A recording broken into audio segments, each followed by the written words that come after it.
a service of CNC Worldwide.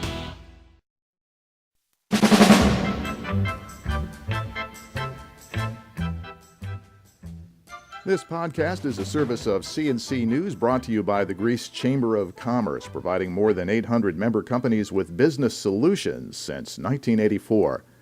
Delta Airlines is adding 2 round trips from Rochester to JFK in New York starting in April. Senator Chuck Schumer says Delta will add another daily to LaGuardia as well, and also expand service in 2014 from Rochester to both Minneapolis and Detroit. Both of those are major airline hubs. All of this means new connections possible for Rochester travelers. Schumer began poking Delta back in the spring to add more flights. He says Delta looked and found a 45% increase in traffic from Rochester to New York City airports in 2 years, so it agreed to add more flights. Rochester Mayor-elect Lovely Warren has begun naming members of her new City Hall staff, including some members of Mayor Tom Richards' administration. Among those, Deputy Mayor Leonard Reedon and Chief Information Tech Officer Lisa Bobo, who will stay with the city. Reedon is a veteran of Kodak and Paychex. Bobo came up through the ranks of the city's IT department. New hires are Christine Christopher as Director of Communications for the city, Jeremy Cooney as the Mayor's Chief of Staff, and Alan Williams as Special Projects Director. Christopher currently heads a marketing and communications company in the city. Cooney is a lawyer with government and public affairs experience. City Hall veteran Marisol Ramos-Lopez will be Recreation and Youth Services Commissioner. Norman Jones will head up the city's Department of Environmental Services. That's the operating arm of the city. He moves up from the City Operations Bureau. Another change is coming at the top of the city's Public Safety Administration. Rochester Fire Chief Sal Matrano is announcing his retirement on Friday. Police Chief James Shepard also retiring at the end of the year. Mayor-elect Warren has told local media she has one more candidate to interview next week before she can make an announcement on the police chief's replacement.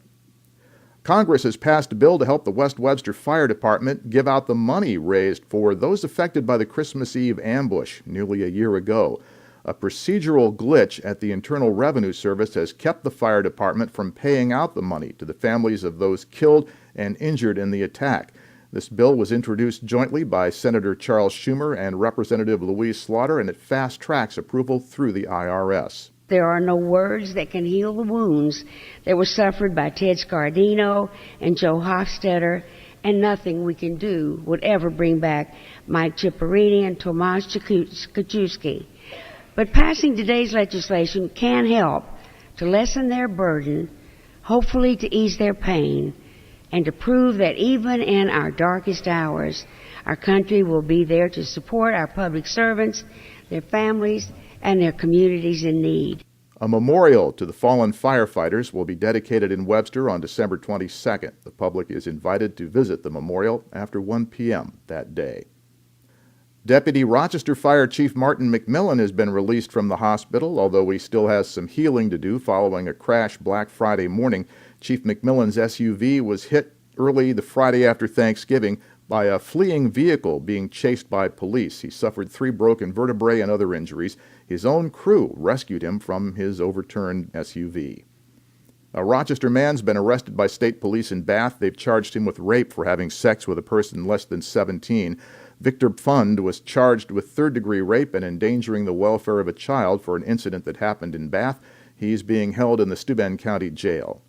Rochester police say 2 men pistol-whipped and robbed a city resident as he got out of his car in his own driveway on Crossfield Road.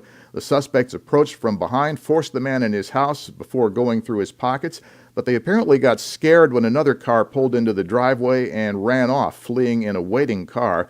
The victim had minor injuries and was treated at Rochester General Hospital. Next podcast is whenever you click on one of our pages, and updates are as necessary. I'm Bud Lowell, CNC News.